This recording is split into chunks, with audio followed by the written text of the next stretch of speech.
Alright, Dave Marcock, how's it going? 100 days, 10, 20, 30, 40, 50, 60. I know you can count. Right, today's 100 days. What happened? The 100 days. How did I get here? 100 days of sobriety. Clear-minded. How did I get here? I believe my alcoholism started before I can even remember. I used to eat strawberries until I was sick. I love them I love them motherfuckers so much.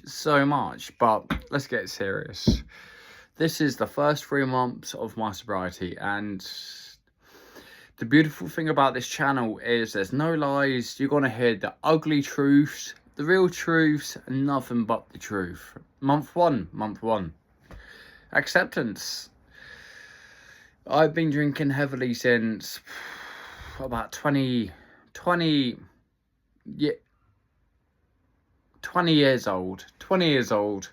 I believe it started. I used to work night shifts in this godforsaken place called, I won't mention the company name, but the parent company is Kodak. And I used to print the newspapers for the islands where I live, Jersey, Channel Islands.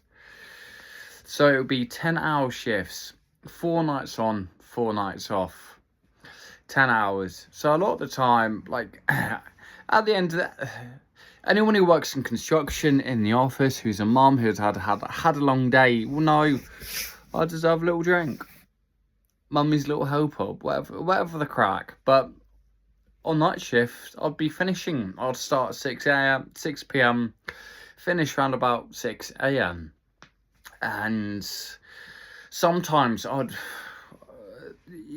soon as the sun is up, the physiological chemicals in your brains, your natural human body is like, oh, the sun's up, now it's time to be awake. So at the end of the 10 hours, I used to go down to my local corner shop and grab 8 beers. I like to call them man cans, pint cans. Carlsberg Export, the really strong ones. And I was like, as alcoholics, we look for any little green flags, green flags. Okay, it's justified, So one day I was walking down to the shopkeeper, and it's first thing in the morning. All the builders are getting their coffees. People like bus drivers getting all their stuff, and I'll be stood there. 2 of these, please. Pack cigarettes, and you could feel it in the queue. Check it out. And I used to try and validate myself. Oh yeah, I've just finished a 10-hour shift. And what I mean by validation is that the shopkeeper said to me, he goes, Tom, the only people who buy alcohol in the morning are night shift workers like yourselves, a lot of doctors, and a lot of nurses. For the same thing, working night shifts. And that kind of validated it in my head. I was like, cool. Almost like a free pass. How crazy is that? Free pass to drink in the morning. But that's also another topic. How hard doctors and nurses are. How hard they work. Initially, when I went sober, I was happy. I've broken the shackles. How little did I know? 1 week passed, 2 weeks passed. I mean, the best thing about sobriety, it's the easiest thing in the world. It's like quitting smoking. It's the easiest thing in the world, I've quit smoking a million times. It's so easy to quit. I quit Wednesday. I quit Thursday. It's so easy. But to maintain that sobriety is the hardest part. 4 minutes already. And one of the biggest things I've struggled with, like, in sobriety, was the not people doubting, but like, oh mom, I finished drinking now. So like, oh yeah, I've heard this story before. How that's how long this goes for. And it hurts you because in your heart, and the pain you've caused. The thing is, You know, as an alcoholic or as a drug addict, the amount of damage you've caused to yourself, to other people, and you try and hide it. You try and hide it as best as possible. And to some extent, it works. It actually works, you know. Yeah, you can hide it. Sometimes they can tell, sometimes they can't. Sorry, Mum, if you're watching this. My old man doesn't give a fuck about me. Sorry, I was trying to add that. My old man, he does care, but he's like an ice cube. Not the rapper Ice Cube. Otherwise, I wouldn't be in a homeless shelter. I'd be in a nice, expensive rehab. But the first thing is, it's kind of doubt. You're like, oh, okay, he's going sober again. And they say in early sobriety that you want a nice support group. I tried AA. It wasn't for me. And a quote of, just like Alan from Hangover. Before I met you guys, I was a lone wolf. And now I've met you guys, now we're four lone wolves, you know. Sobriety, I know, AA it just wasn't for me, man. Sharing is cool, hearing other people's stories, like, it's nice to know that you're not alone, but for me, it's almost like, I'm not comparing it to going to church, but every journey in sobriety is completely different. And to have a book and going, you don't need to hit these criteria, but these are good landmarks. And they do help people. They do help people. But for me, I had to forge my own path. Sorry, I'm still recovering. I got food poisoning earlier this week. You know, you walk yourself into this mess. You walk yourself out. Anyway, back to what I was saying. Drinking in the morning. I used to drink in the morning after work, after my night shifts, when the sun was up. I didn't have blackout curtains, and I lived right next to our main road. So I would actually drink to help myself sleep during the day, to get ready for the next day's night shift. And I did that job for about 4 years. And along the way, it was a new company. It was quite a new company. So a lot of my co-workers performed and actually started doing the same habit. I'm still friends with them to this day. They're still drinking, but I had to go my separate ways. Cravings, man. Cravings is a hard one. I have had cravings. I'm a plasterer. Now I've changed career, thank God, and into an even harder drinking career. And I've had cravings a lot. I've started working for myself and employing some of these people from that night shift who no longer work there, or people who I know on site. Building sites are rife with drugs and alcohol. The amount of people I've seen literally hiding behind walls with the small wine bottles. The Portuguese are really bad for it. The Polish vodka, the Kenyans, anything. They would even drink petrol, you know. Wagwan Mamba. I'm like, mate, you stink of alcohol. Go and hide, the boss is coming. And craving, I never really had the cravings, but I was more one of those. You know, in that film, Finding Nemo, fish are friends, not food. And then they get that whiff of blood, and the eyes go, whoa, fish. That was me. With one drink, I could not stop at all. I didn't really have, yeah, on a Friday night, it would be cool to have a few beers and stuff like that. The cravings are there. But for me, it was more, once I started, I could not stop. And I would, if I had enough money at a time, and a lot of times I did, I'd start drinking on the Friday. And the normal people go, drink Friday, drink Saturday, be hungover Sunday, back to work Monday. In for a penny, in for a pound. There's been a few times where I just kept going until I ran out of money. No joke, addiction. No joke, I just kept going until I ran out of addiction. Until by the end of day 14, day 15, shaking, wondering if I'm even gonna make it down to the shop. My legs are buckling and shaking, trying to get that drink, thinking I might actually fall over and die. Not even die, but have a fit in the middle of the street. This is how embarrassing alcohol is. Yeah, you can hide it, but you cannot hide the physiological effects that come with it.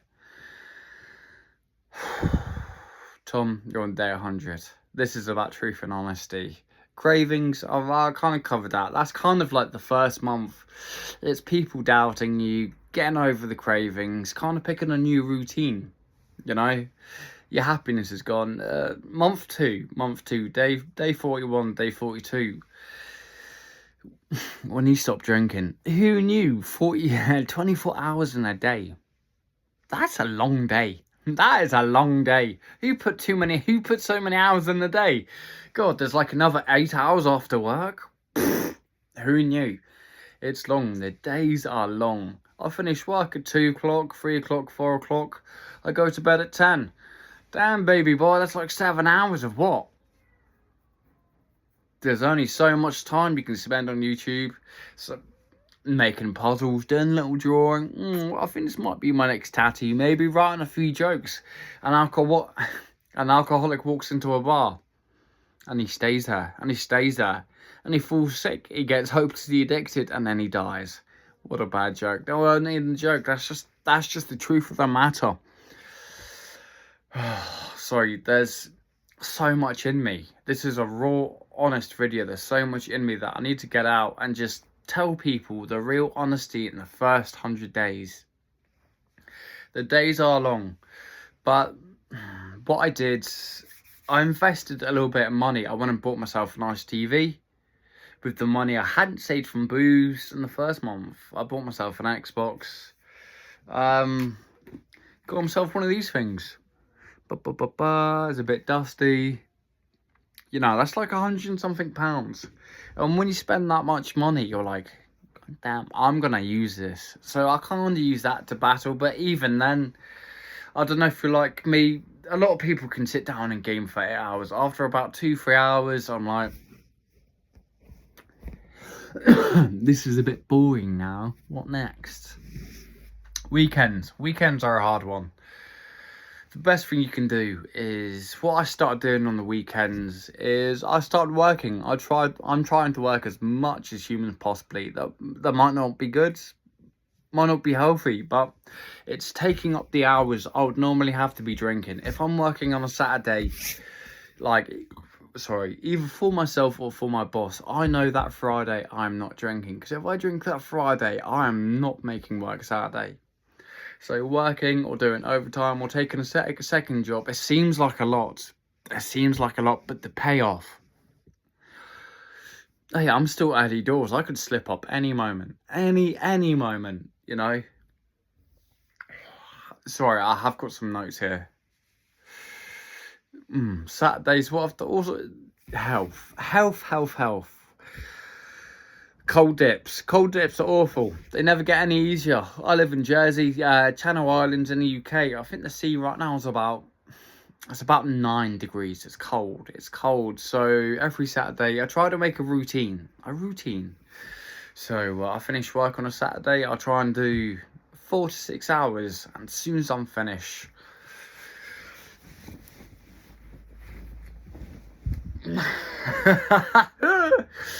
kiss off straight into the sea, because that's my routine. I know if I keep this up, make this a milestone in my weekly, then it's just building up structure, you know.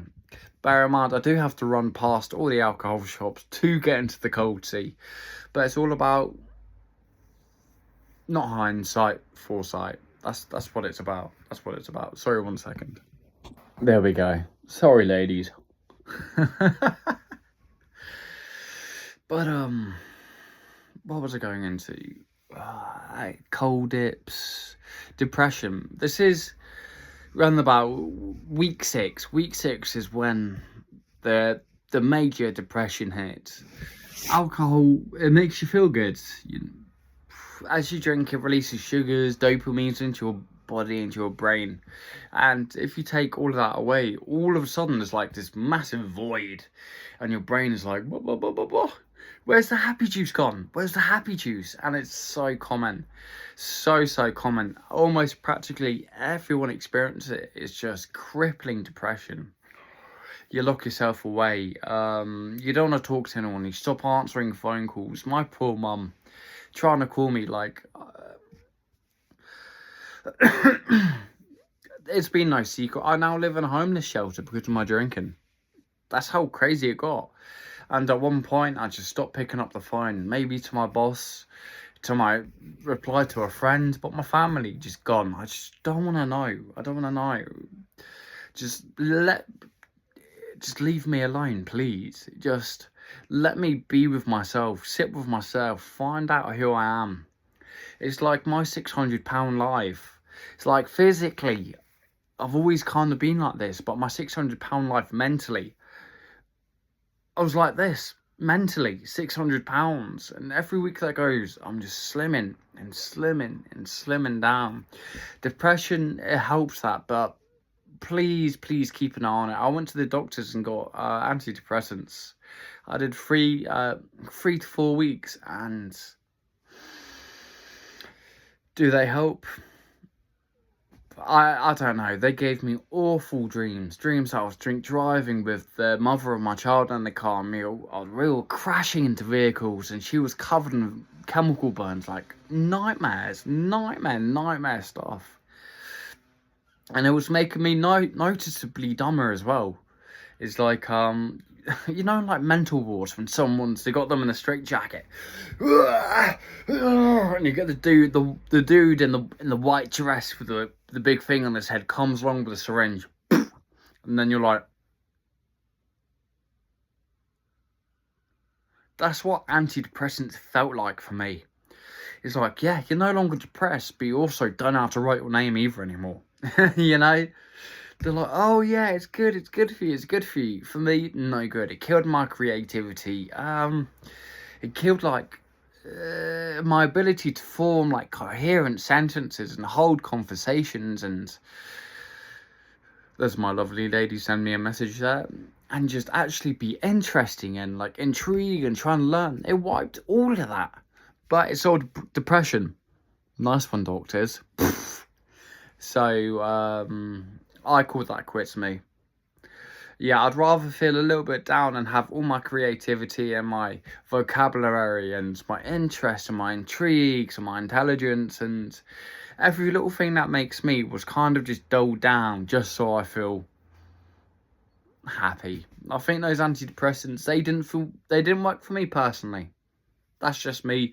You might be a different story. You might, and you probably will be. Right. And coming to the end of month 2 and month 3, yeah, the beginning of month 3 was sleepiness, because you've been abusing your body for so long. It's not like when you cut yourself on your arm and it takes like a week to heal. You've been like damaging your brain, your organs, your lungs. You're heavy smoker because you're drinking so much. You know, your lungs, your liver, your stomach lining, your whole body's just starting to rejuvenate, and it takes it out of you. I've always been a super light sleeper. I'll go home, I'll do work, and I'll come home and I'll sleep in my bed. I'll sit on my bed. 2 hours will pass easily. Sleep. Don't try and fight it. Actually, it's there to help you. Look, I'm not a doctor, but it helped me, and it's almost kind of like a bit of a cheat code as well, you know. Every time you sleep, you're a few hours ahead sober. Kind of a cheat, I guess. But I've never slept so much, and I've never felt so great either. Wait. I was 13.5 stone, almost coming on to 14 stone. I'm 6 foot, 6'1". My face was like out here. When I've got a laptop, and I'll remake these videos, but I look like an orangutan. Honestly, like this, ridiculous. Alcohol is, some of the pretty ladies here, they're awesome girls, and they're saying to me, God damn, Tom, you've lost a lot of weight, not looking bad, which is quite nice. It's nice as a man. You're like, Of course I look nice. I've always looked nice, but in reality, when you're an alcoholic, you're red, puffy, sweaty, out of breath, confused, agitated. It's alcoholism, man. It's kind of makes you want to cry. What am I running from? I'm still yet to find that out. I tried counselling, and it's not for me. It's not for me. I tried it. I tried to open up. So I guess you guys are my counselling. I guess you're my therapy. I'm sure some of the comments will be like, "Oh my god, look at his teeth, they're horrendous," and I'll be like, "Cheers, counsellor, nice one." Recovered sleepiness, nice one. That's some confidence. My confidence now is kind of going through the roof. I was so ashamed. I was so ashamed of the way I looked. I've always been fit. I've always ran track in school. In the UK, that's athletics. I've always been quite quick, good at high jump, you know, like a natural athlete, good at rock climbing, rugby, football, skipping, you name it, dancing. Maybe not dancing, but I've always been like an athletic dude. What was that? Confidence. And yeah, I was so ashamed to take photos of myself. Photos, man, photos. My face looked like my face was the same colour as like a raspberry or like a liver, you know. If I carried on, my face would have been, well, not like that, but you know what I'm saying. The tip of my nose would have probably ended up like this, you know. It's confidence is going through the roof. I'm now taking photos of myself coming out the sea, doing the old Daniel Craig. You know, doing all that, fellas. You know what I'm talking about. Yeah. And cool. So that kind of brings us up to confidence. Yeah. Another thing is, in the first 3 months, you've almost got to, lack of a better term, take all your clothes off. I don't mean physically. You've got to strip yourself down to a bare personality and just get rid of anything that's toxic. For me, I deleted a lot of phone numbers. For me, I stopped going to a lot of places. For me, I stopped talking to a lot of people. I changed the media I looked at. I changed the habits I had. I actually started making this YouTube channel to like keep myself accountable and document my sobriety, you know.